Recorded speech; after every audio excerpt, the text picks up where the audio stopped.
மிகப்பெரிய பழமை வாய்ந்த பராக்கிரம பாண்டியனால் கட்டப்பட்ட கோவில்ல நீங்க நிறைய ஊடகங்களை பார்த்துருப்பீங்க. அந்த கோவில் ஈவோல இருந்து அத்தனை பேரும் பார்த்தீங்கன்னா அந்த கோபுரத்துக்கு பெரிய கோபுரங்க. நீங்க தென்காசி கோவில் அப்படின்னு கூகுளில் போட்டீங்கன்னா அந்த கோபுரத்தினுடைய போட்டோ வரும். அவ்வளவு பெரிய 9 அடுக்கு கோபுரத்துல உடனே பெயிண்ட் அடிச்சு அந்த பெயிண்ட் பூச்சிகள் எல்லாம் எடுத்து பழைய நம்ம வீட்டுக்கே பெயிண்ட் அடிக்கிறேன்னு என்ன பண்ணுவோம், அந்த பழைய பெயிண்ட் எல்லாம் உதிர்த்து மறுபடியும் அதை ரீபெயிண்ட் பண்ணுவோம். ஆனா கோவில் கோபுரத்துல பழைய கோபுரம் அது.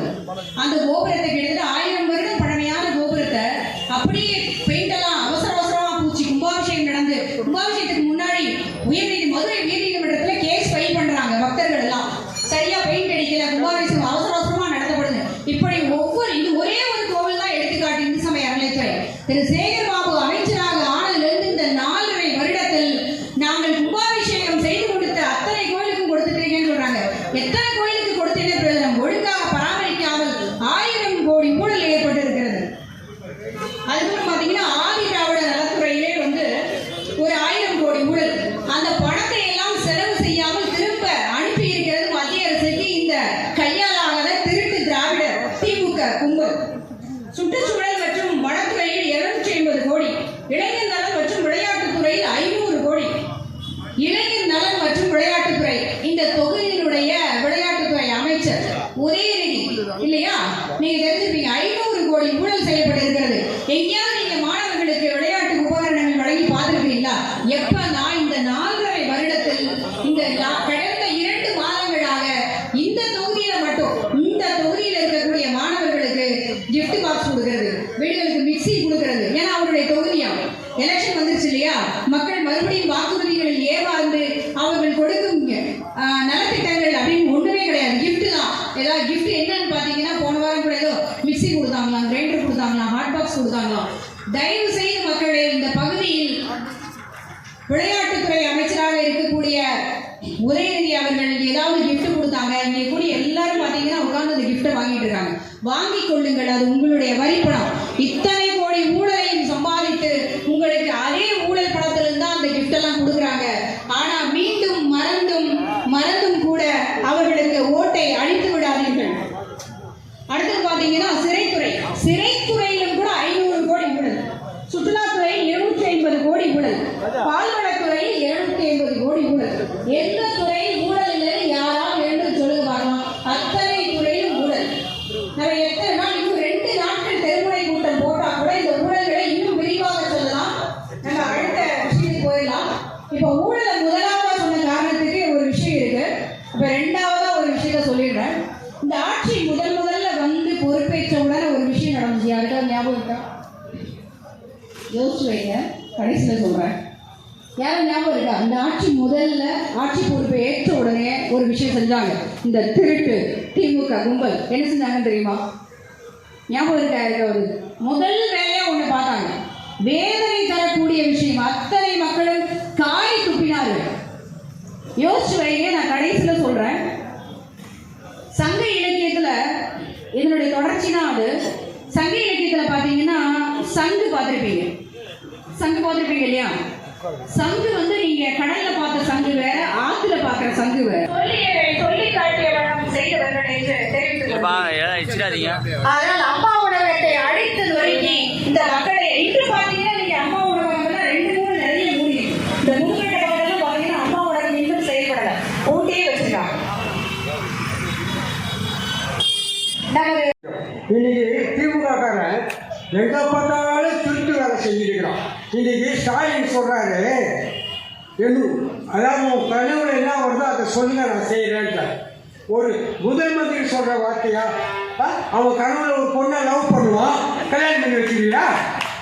சொல்றா, நீ ஒரு முதல் மந்திரி கனவுல வந்தா சொல்லிட்டு நம்ம இங்க உட்காந்துக்கிற சகோதரர்கள் கனவுல நீ முதல் மந்திரி வந்து ராஜினாமா பண்ணணும்னு கனவு வருது. ராஜினாமா பண்ணிருக்கியா? யாரை ஏமாத்துற? இவன் இருக்கிறான் இந்த சுண்டக்கா பையன், இவனை நம்பி ஆரம்பிச்சா அந்த விஜய். அங்க சினிமா துறையில அவனுக்குள்ள சண்டை. இப்போ என்ன பண்றான் அந்த விஜய்? ஆட்டை கட்சி மாட்டை கட்சி மனுஷனை கட்டானான். இவன் முதல்ல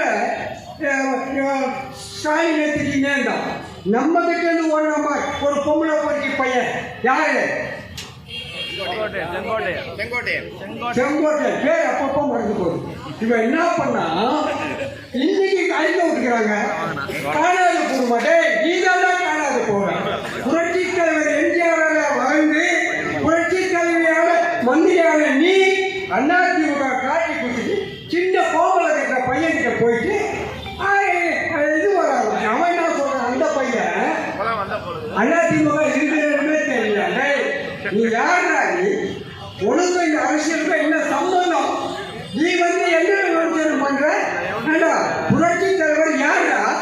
அவருடைய சொந்த படமா இருந்தாலும் சரி, மற்றவங்க கிட்ட நடிச்சாலும் சரி, அந்த பாட்டு எழுதின பாட்டு அவர்கிட்ட பாடி காட்டணும். அப்பதான் ஒத்துக்காரு. அவர் எதுக்காக என்னால பாட்டு பாடிக்கிறாரு? விவசாயிகளுக்காக பாடிக்கிறாரு, மீனவர்களுக்காக பாடிக்கிறாரு, தொழிலாளர்களுக்காக பாடிக்கிறாரு. இத்தனை பேருக்கு அவர் பரிசுல பாடினாரு.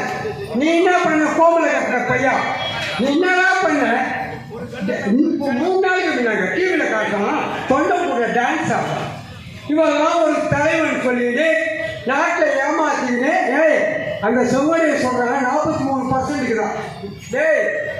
உங்களுக்கு ரொம்ப லூஸ் ஆகிட்டீங்க. நீங்கள் ஏன் லூஸ் ஆகிட்டீங்கன்னா மக்கள் வந்து கரெக்டாக இருக்காங்க. அனைத்து இந்திய அதிமுகவுக்கு ஓட்டு போடுறதுக்கு மக்கள் தயாராகிட்டாங்க. உங்ககிட்ட எல்லாம் கூட்டணி கட்சி வருவான்னு எதிர்பார்த்தேன், பொறுத்து கூட வரல. இப்போ கலாட்ட ஆரம்பிச்சிட்டேன். இனிமேல் சொல்றாங்க அங்க செங்கோல் இருக்கிறாங்க, அவன் படத்தில் என்ன பண்ணான்னு தெரியல. ஏன்னா அவன் இன்னைக்கு அழிக்க விட்டுனால அவனை பற்றி பேச வேண்டியது. சம்பாதிச்ச பணத்தாலெல்லாம் அந்த நடிகை ஓட்டிக்கிறாங்க. மறந்து போகுது அப்பப்போ. ஆமா, ஒண்ணுமே இல்லாம திருட்டு ஏறி வந்த கருணாநிதி குடும்பத்திற்கு பல்லாயிரக்கணக்கான கோடி சொத்து. அதனால நான் வந்து இன்னைக்கு அதிகாலையில கனவு கொண்டு படக்கு முடிச்சேன். ஸ்டாலின் எனக்கு பாதி சொத்து எழுதி கொடுக்குற மாதிரி. ஆமா, உங்களுக்கு என்னென்ன கனவு வந்துச்சோ அதே தான். இதெல்லாம் மக்களை ஏமாத்துறதுக்காக. மக்களை வந்து என்னென்ன ஏமாத்தணுமோ புதுசா வேணும் விட்டுக்கிட்டு நமக்கு நாமையினாரு முடியட்டு வெளியேட்டுனாரு, உங்க தொகுதியில் ஸ்டாலின்னாரு, இல்லம் தேடி கல்வினாரு, இல்லம் தேடி உங்க வீட்டுக்கே வர்றேங்கிறாரு, நான் பக்கத்துல தான் இருக்கேங்கிறாரு, நீங்க சொல்றதெல்லாம் நான் கேட்கிறேங்கிறாரு. மக்களை என்னென்ன ஏமாத்தணுமோ பூராவே கலர் கலரா நீரை விட்டு வண்டி ஓட்டிக்கிட்டு இருக்காரு. நீங்க எண்ணி பாருங்க, இந்த 5 ஆண்டு காலம் உருப்படியான முறையில் உங்களுக்கு ஏதாவது ஒரு நல்ல திட்டம் நமக்கு கிடைச்சிருக்கா? கேட்டா என்ன அப்பாங்கிறாங்க. அப்பா சொல்றாரு போதையின் பாதையில போகாதேங்கிறாரு. தெருக்கு வீதி பார்த்தா டாஸ்மாக். ஆமா, ஒரு சந்துக்குள்ள போய் ஒரு சந்து வெளியே வர முடியல. இப்ப நான் வரும்போது பார்த்தோன்னா ஆட்டோல வந்தாலும் சரி, இன்னைக்கு 2 வீலர்ல கூட்டிட்டு வந்தாரு. அவர் வரும்போது பார்க்குறேன் சந்துக்கு பூரா எந்தெந்த சந்துல பூரா பாட்டிலோட பூரா 2 வீலரை மறைச்சு.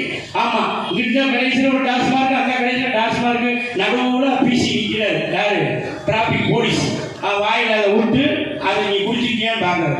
ஏன்னா இந்த பக்கம் நீ தான் விற்கிற, அந்த பக்கம் நீ தான் விற்கிற.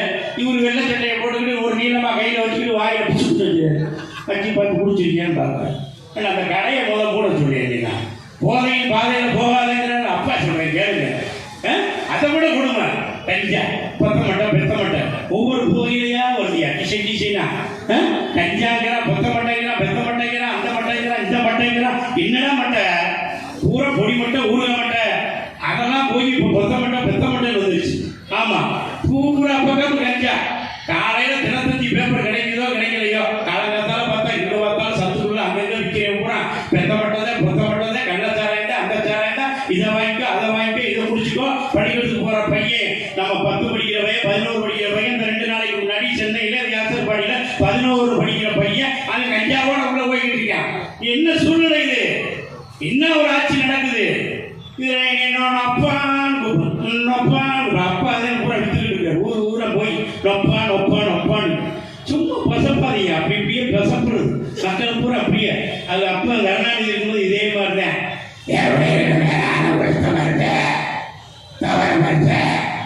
என்ன கரையிலே விட்டு கட்டுமானா நினைப்பேன். நீ ஏறி சவாரி செய்யலாம். ஆமா, இப்படியே சொல்லி வீட்டில் வேலைக்காரியா இருந்தேன். ஒரு பாத்திரம் உடைஞ்சதுங்கிறதுக்காக என்னை வேலை விட்டு நீக்குவதா? எனக்கு ஆட்சி பொறுப்பை கொடுக்க மாட்டியா? காலுக்கு செருப்பா உழைப்பேன், செருப்பா இருப்பேன், துரும்பா இருப்பேன், இரும்பா இருப்பேன். இப்படியே அதே மாதிரி இப்ப இவர் நான் மக்களை பார்க்குறேன், நான் மக்களை கவனிக்கிறேன். அது குறிப்பா இஸ்லாமிய சமுதாயத்துக்கு இவ்வளவுதான் பாதுகாப்பு. அடேங்கப்பா, நம்ம தலைமாட்டில் கூட நிற்கிறார் வழக்கு மாறி மாறி வந்து. ஆமா, நம்மள சொல்லுவாங்கல்ல, பாதுகாப்புக்கு சொல்லி வழக்குமார்கள் நம்ம எல்லாம் பண்ண இறைவனால் நமக்கு பாதுகாப்பு அனுப்பப்படுற எந்த இடத்துக்கு போனாலும் தான் இவர் தலைமாட்டில் வந்து நிற்கிறாரு. நான் உன்னை பாதுகாத்தேன்.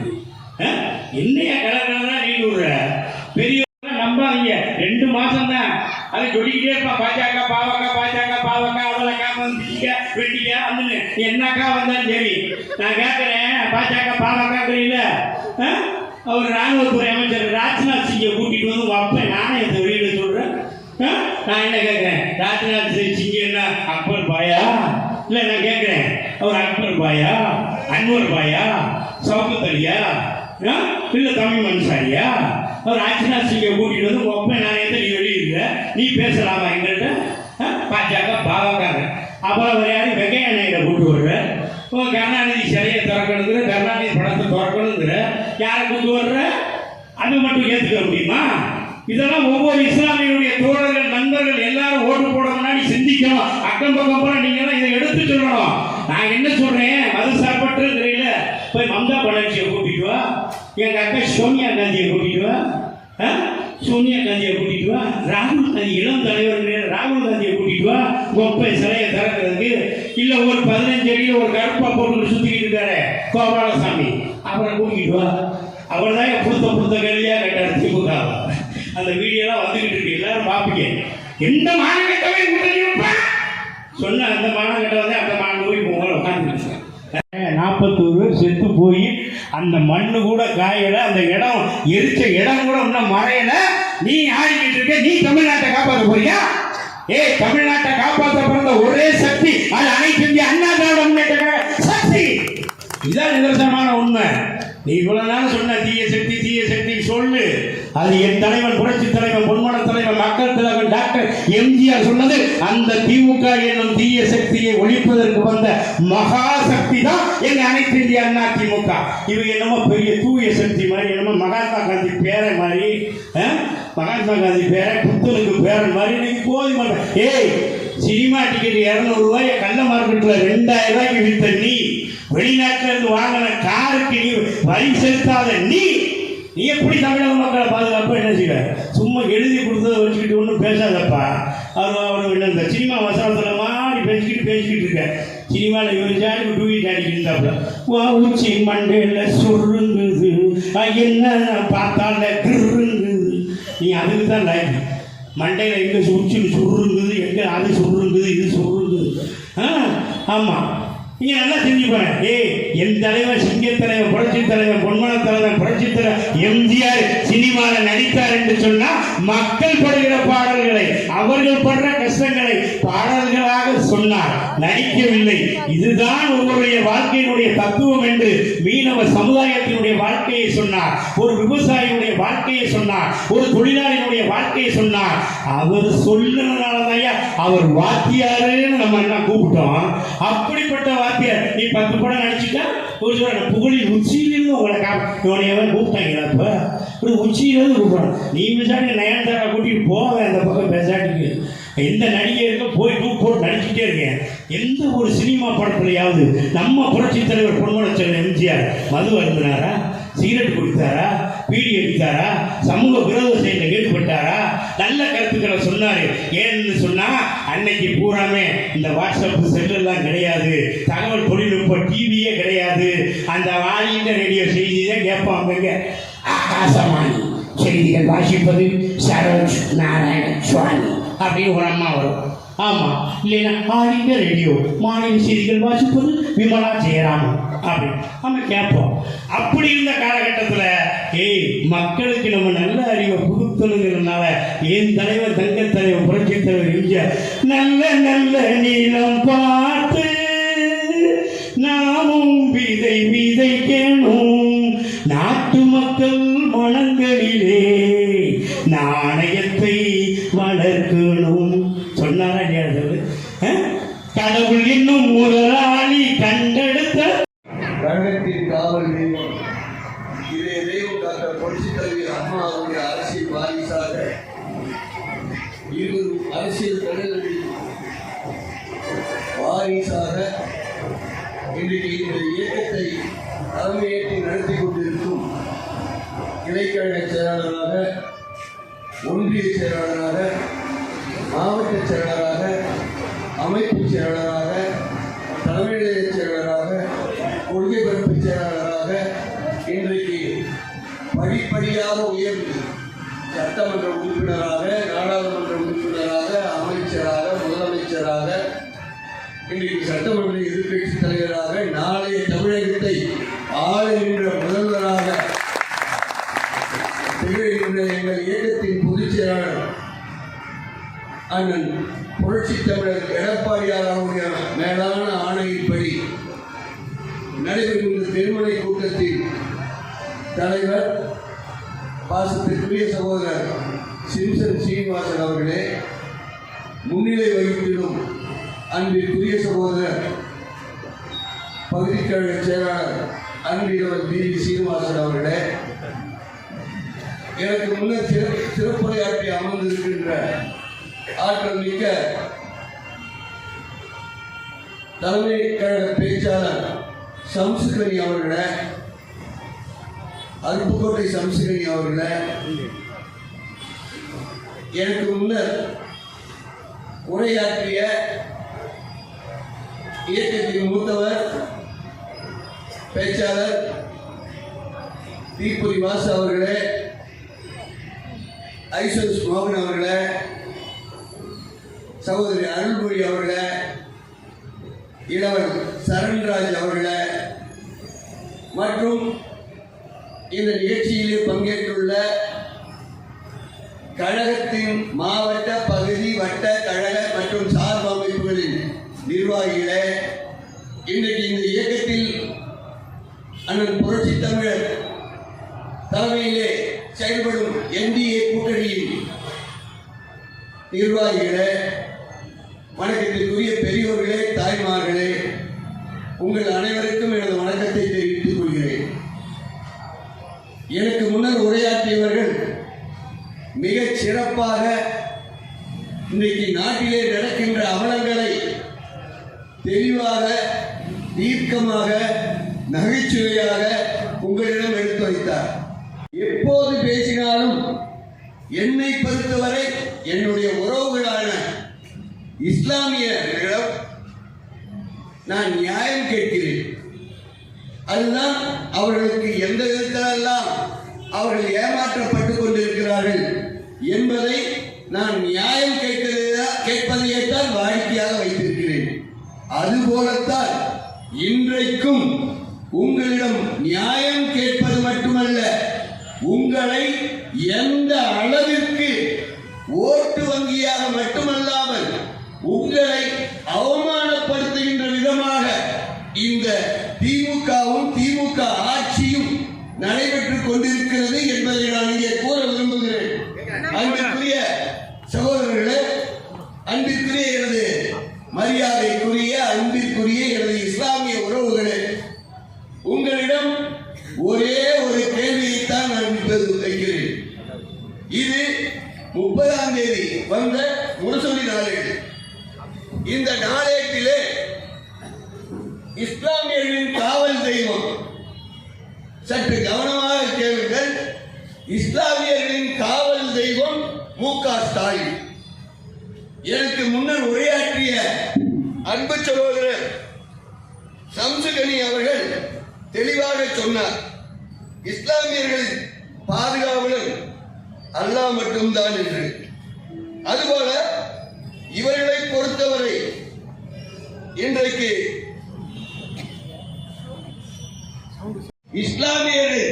இஸ்லாமிய சமுதாயத்தை இவர்கள் நம்மை விட்டால் இவர்களுக்கு நாதி கிடையாது.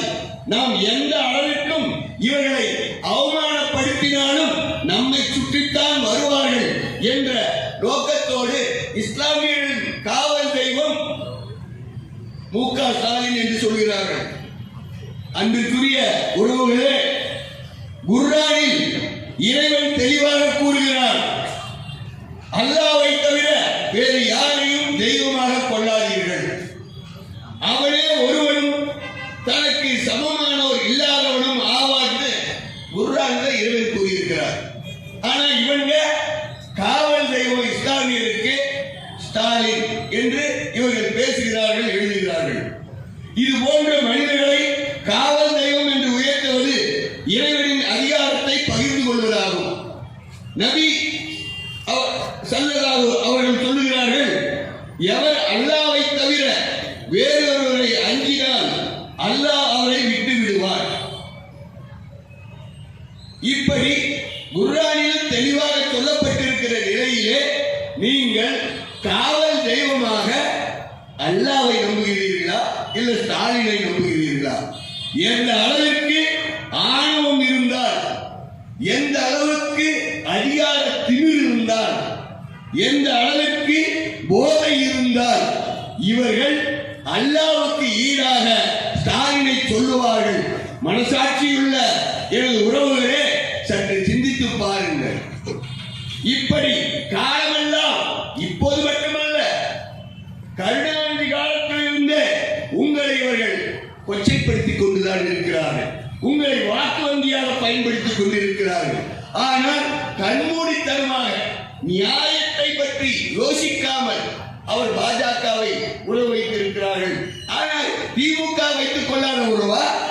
பாஜகவை இங்கே தமிழ்நாட்டிலே 4 சட்டமன்ற உறுப்பினர்களும் 2 எம்எல்ஏக்களும் கொண்டு வந்ததே திமுக தான். இன்றைக்கு அவர்கள் பாஜகவோடு அண்ணா திமுக உறவு வைத்திருக்கிறது. ஆகவே ஆதரிக்க மாட்டோம் என்று சகோதரர்களே, உறவுகளே, நீங்கள் சொல்லிக் கொண்டிருக்கிறீர்கள். ஒரு முறை சட்டமன்ற தேர்தலிலே நாங்கள் பாஜகவோடு உறவு வைத்ததால் நீங்கள் என்ன சொன்னீர்கள்? நீங்கள் பாஜகவோடு உறவு வைத்திருக்கிறீர்கள், ஆகவே ஓட்டளிக்க மாட்டோம் என்று சொன்னீர்கள். சரி, நாடாளுமன்ற தேர்தலில் பாஜக இல்லாமல் நாங்கள் தனித்து போட்டிட்டோம். என்ன செய்தீர்கள்? அப்போதும் உதயசூரியனுக்குத்தான் வாக்களித்தீர்கள். இப்போது நாங்கள் மறுபடியும் தமிழ்நாட்டு மக்களின் நலனை கருதி இந்த தமிழ்நாட்டுக்கு தேவையானவற்றை மத்திய அரசாங்கத்திலிருந்து பெற்றுத்தர வேண்டும் என்றால் எங்கள் தானை தலைவர் டாக்டர் புரட்சி தலைவர் எம்ஜிஆர் அவர்கள் சொல்லுவார்கள், மத்திய அரசோடு இணக்கமான உறவை பேணினால்தான் இங்கே தமிழ்நாட்டுக்கு தேவையானது கிடைக்கும் என்ற காரணத்திற்காகத்தான் நாங்கள் இது தேர்தலுக்காக வைத்திருக்கிற கூட்டணி, கொள்கை கூட்டணி கிடையாது. அவர்களுடைய கொள்கை வேறு, கருத்து வேறு. எங்களுடைய கொள்கை வேறு, கருத்து வேறு. ஆனால் நாட்டு மக்களின் நலனுக்காக நாங்கள் கூட்டணி வைத்திருக்கிறோம். ஆனால் கருணாநிதி எந்த அளவுக்கெல்லாம் இவர்கள் இஸ்லாமியர்களை கொச்சைப்படுத்தியிருக்கிறார்கள், இஸ்லாமியர்களுக்கு துரோகம் நினைத்திருக்கிறார்கள் என்பதை நீங்கள் ஒரு இடம் சிந்தித்து பார்க்க வேண்டும். இன்றைக்கு காவல் தெய்வம் என்று கூறுகிற அளவுக்கு ஆணவத்தோடு இருக்கிறார்கள்.